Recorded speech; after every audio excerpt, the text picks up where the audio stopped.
मानवता अपने साकार रूप में आदर्शों के रूप में उपस्थित होगी। और जो पंथ थे वो सब अपने आप को अयोध्या से जोड़ना चाहते थे, इसलिए कि वो अगर अयोध्या से जुड़ते हैं तो सीधे भगवान राम से जुड़ते हैं और कोई वजह नहीं है। अयोध्या से जुड़ने का मतलब यह है कि भगवान राम का जहां जन्म हुआ था, जो मोक्षदायिनी 7 मोक्षदायिनी नगरों में मानी जाती है, उससे सीधे जुड़ते हैं। और ये मत भूलिएगा कि भारत के बाहर सेंट्रल एशिया से लेके पूरा फिलीपींस तक राममय रहा है, इसलिए यह मंदिर देश के लिए तो बहुत इंपॉर्टेंट है ही है। पूरे विश्व में जहां राम की रामायण है, राम की परंपरा है, राम को अल्टीमेट अंतिम आदर्श माना जाता है, तो सबके लिए ये बहुत बड़ा तीर्थ स्थापित होने जा रहा है। सबकी इच्छा थी। अभी हाल में आपको याद होगा कोरिया की राजकुमारी आई थी और उन्होंने कहा था कि हमारी पूर्वज यहां से गई थी। तो एक जो राम की मर्यादा है, उनका जो औरा है, उनका जो विराट स्वरूप है, उसमें आपको सब कुछ देखने के लिए मिलता है। यही वजह है कि राम के आदर्श को पूरे विश्व में अपनाया गया। गीता को भी उसी तरह से लिया गया, लेकिन राम का व्यक्तित्व तो बिल्कुल अलग बन जाता है। इसलिए आज का ये ऐतिहासिक दिन, This is today's day, Professor Makhanlal. As we say that this goes down in the chapters of history for the generations to come, sir. But then it's also brought Ayodhya on the world map. जी बिल्कुल, लेकिन एक minute professor Makhanlal जी, आप इससे पहले अपनी बात रखें, मैं दर्शकों को बता दूं कि प्रधानमंत्री नरेंद्र मोदी लखनऊ पहुंच गए हैं। सुबह हमने उन्होंने ट्वीट किया था, हमने आपको चित्र भी दिखाया कि वो दिल्ली से रवाना हुए, अब वो लखनऊ पहुंच चुके हैं और लखनऊ के बाद वो अब से करीब 1 घंटा बाद अयोध्या पहुंचेंगे और अयोध्या में साकेत जो विश्वविद्यालय है, साकेत महाविद्यालय है, वहां वो सबसे पहले पहुंचेंगे और उसके बाद हनुमानगढ़ी जाएंगे। तो इस तरह से प्रधानमंत्री का पूरा जो आज का कार्यक्रम है, हम आपको लगातार अयोध्या से उसका सीधा प्रसारण दिखाते रहेंगे। जी प्रोफेसर मक्खनलाल जी।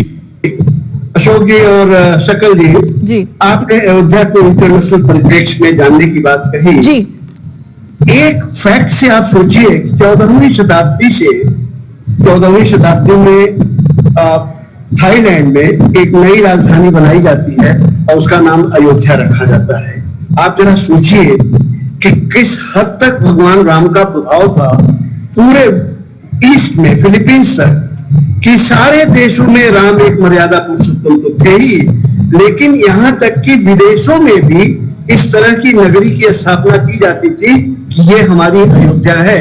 और शायद दर्शकों को भी पता है, आप लोग भी जानते हैं कि आज भी अयोध्या का जो राजा होता है उसके नाम में कहीं न कहीं राम शब्द आता है। वो सब अपने आप को राम का वंशज मानते हैं और बैंकॉक जो जो राजधानी बनी है 200 साल से, उसे भी अयोध्या का अंश ही माना जाता है। और इसीलिए देखिए, कभी भी राम पॉलिटिकल नहीं थे, अयोध्या पॉलिटिक्स का सेंटर नहीं था, कल्चर का सेंटर था। यही वजह है कि जो संस्कृति है, लोग अपनी राजनीति बदल देते हैं, अपनी धर्म बदल देते हैं, लेकिन संस्कृति नहीं बदलते, क्योंकि संस्कृतियां हजारों साल चलती हैं, राजनीति बदलती रहती है और पॉलिटिक्स भी बदलती रहती है, धर्म आप बदल सकते हैं, लेकिन संस्कृति एक ऐसी चीज है जो नहीं बदलती। हजारों साल की परंपराएं उसी संस्कृति में निहित हैं। यही वजह है कि basically the sentiment and the faith, the conviction of Ram, Professor Makhanlal, is an integral part of the very secular ethos of the country. So for all those who tried to communalize it, I think that argument is nipped in the bud. It's about our pluralistic society, our culture, pluralistic culture, secular credentials. That's what is also the other parallel story that comes out of Ayodhya today, isn't it? Shakal, you are very right. But let me put it in very blunt words. Only those communalize it, those who are communal and see everything from communal angles. Bhagwan Ram, in his eyes, everybody was equal, irrespective what country you belong to, what state you belong to, what caste you belong to, what creed you belong to. And it is this tradition which has been integral part of Hinduism. And it is because of this tradition we say, Vasudhaiva Kutumbakam. It is because of this tradition we say, Ekam Sat Vipra Bahudha Vadan. Hinduism and India cannot be anything else but in modern terms secular, but in our traditional terms, in our cultural terms, dharma nirpeksh, pant nirpeksh, what Vajpayee ji correctly said, pant nirpeksh. Dharma is universal. Yes. Dharma cannot be yours and mine.